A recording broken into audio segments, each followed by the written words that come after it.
Hello friends, नमस्कार। स्वागत है आपका यूट्यूब चैनल पर एक अनदर वीडियो। और मार्केट के कुछ पॉइंट्स बताने की कोशिश करेंगे। एचडीएफसी बैंक लिमिटेड की बात करेंगे कि इसमें जो गिरावट आई है तो क्या रिजल्ट के बाद बढ़ेगा, तो इसकी बात करेंगे। और फेडरल बैंक की बात करेंगे। ये एक छोटा बैंक है और लगभग 52 रुपीज़ के आसपास ऐसा कारोबार कर रहा है, और जो रिज़ल्ट आया है उसकी बात करेंगे। आपने अभी तक वीडियो को लाइक नहीं किया तो लाइक करिए और चैनल को सब्सक्राइब और बेल आइकन को प्रेस करिए। आप लोगों को यूट्यूब की तरफ से नोटिफिकेशन मिलेगा। इंडिया का जो शेयर मार्केट है, स्टॉक मार्केट है, उसका अपडेट एनालिसिस सारा कुछ लेटेस्ट देने की कोशिश करते हैं। सबसे पहले निफ्टी 50 में 10,750 के आसपास है। ये 10,740 में क्लोजिंग आई है। और सेंसेक्स देखिए 36,471 के आसपास, लगभग 419 पॉइंट ऊपर की तरफ है। एक तरह से रेंज बाउंड चल रही है मार्केट। और बैंक निफ्टी में सबसे ज़्यादा गिरावट है, जबकि बैंक निफ्टी लगभग 23,000 के आसपास गया था। वहाँ से गिर के अब ये 21,597 के आसपास आया। आपने देखा कि सबसे ज़्यादा बड़े स्टॉक ही गिरे हैं। तो उसमें से एचडीएफसी बैंक का रिजल्ट आना है Q1 का, उसमें से डिपॉजिट अच्छे हुए हैं। और देखना पड़ेगा कि कोविड के कारण क्या इसमें प्रोविज़न करते हैं, तो ये देखना पड़ेगा। बट जिस तरह से रिजल्ट के बाद स्टॉक ऊपर की तरफ जा रहे हैं और ये दिग्गज स्टॉक ऊपर की तरफ जा सकता है, अगर रिजल्ट काफ़ी अच्छे होंगे तो डेफिनेटली स्टॉक ऊपर की तरफ जाएगा। जिस तरह से ट्रेंड जो है ऊपर की तरफ बना हुआ है और कोई ना कोई खबर आ जा रही है। और ये खबरें लगभग मान के चलिए जब तक के मोरेटोरियम की बात बनी रहेगी। जो EMI है अगर दिसंबर तक जाता है तो उसमें फिर दिक्कत रहेगी बैंकों के लिए। बट ये है कि अगर अगस्त के बाद ये नहीं होता है तो डेफिनेटली बैंक निफ्टी ऊपर की तरफ जाता हुआ दिखेगा। और जो संभावना ज़्यादा है कि ऊपर की तरफ जाना चाहिए और ये मोरेटोरियम को अब ख़त्म करना चाहिए RBI के द्वारा।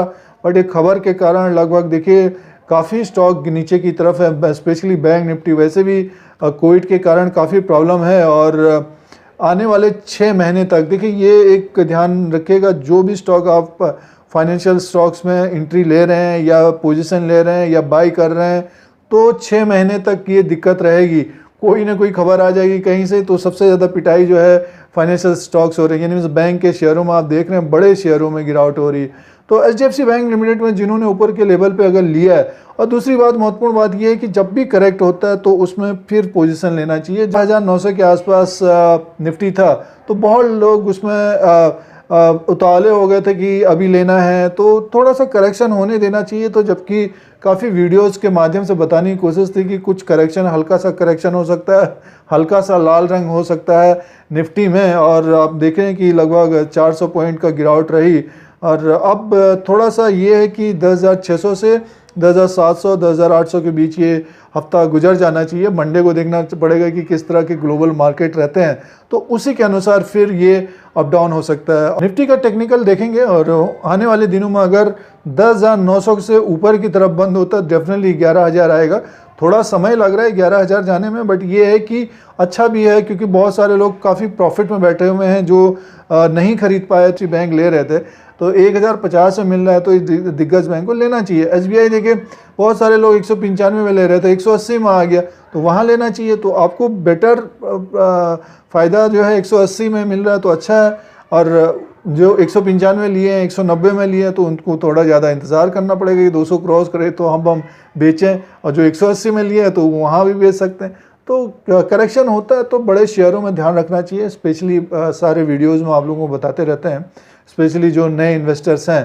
तो ये कुछ महत्वपूर्ण बातें हैं। और एचडीएफसी बैंक लिमिटेड का रिज़ल्ट आना है 18 जुलाई को, तो इसमें ध्यान रखिएगा। अगर अच्छा रिज़ल्ट आता है तो आपको जिस तरह से विप्रो, TCS, इन्फोसिस ऊपर की तरफ गए हैं तो ये भी स्टॉक ऊपर की तरफ जाता हुआ दिख सकता है। अगर एचडीएफसी बैंक का रिज़ल्ट अच्छा आता है Q1 का, तो मान के चलिए जो ये जिनमें काफ़ी उतार चढ़ाव होता है, जिनमें काफ़ी वॉलेटिलिटी होती है, वो काफ़ी तेज़ हो जाएंगे। अब फेडरल बैंक की बात करते हैं। फेडरल बैंक एक तरह से 52 रुपीज़ के आसपास है और मार्च के महीने में ये लगभग 80 रुपीज़ के ऊपर था।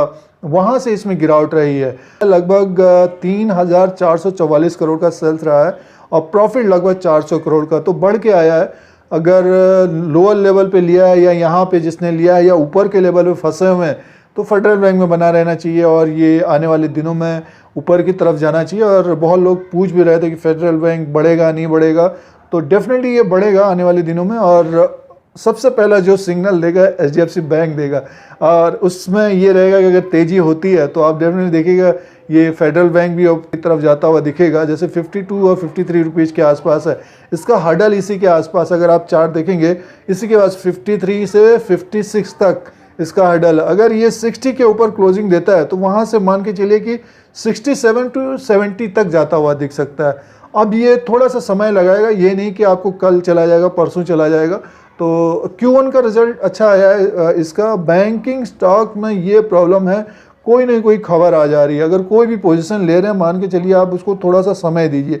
और दूसरी बात ये है कि कुछ लोगों का देखा जा रहा है जब तेज़ होता है स्टॉक तब एंट्री लेते हैं, बेटर देन है कि जब गिर जाता है स्टॉक। देखिए इंडसइंड बैंक काफ़ी तेज़ रहा, लगभग 500 रुपया 480 रुपये के आसपास था कुछ दिन पहले, और अब देखिए काफ़ी तेज़ रहा और उसके बाद फिर गिरावट आ गई, और फिर आने वाले दिनों में फिर आपको तेज़ी में मिलेगी।